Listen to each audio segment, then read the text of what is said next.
যারা তাদের রক্ত শ্রম ঘাম দিয়ে এই সংগঠনকে করেছেন, আপনাদের ঝাউদিয়ায় আপনাদের পূর্বসূরি যারা এই দলকে করেছেন, তাদের প্রত্যেককে উপযুক্ত মর্যাদা দিয়ে আমরা সামনের দিকে এগিয়ে যেতে চাই।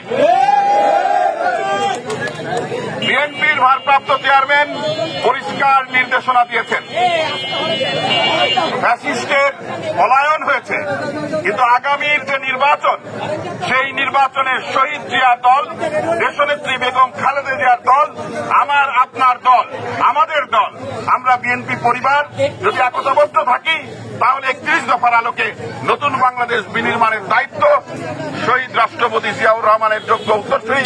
দেশনেত্রী বেগম খালেদা জিয়ার যোগ্য উত্তরসূরি জনাব তারেক রহমানের নেতৃত্বে বিএনপি সরকার গঠন করবে। আপনাদেরকে মনে রাখতে হবে, দলের দুঃসময়ে আপনারা যেমন ছিলেন, দলের দুঃসময়ে দীর্ঘ পথযাত্রায় যে সমস্ত সিনিয়র নেতারা ছিলেন, তাদের নেতৃত্বে তাদেরকে সাথে নিয়ে আমরা যেন আগামীর নির্বাচনী যাত্রায় সম্মুখের দিকে এগিয়ে যেতে পারি। আমি আপনাদেরকে আশ্বস্ত করতে চাই,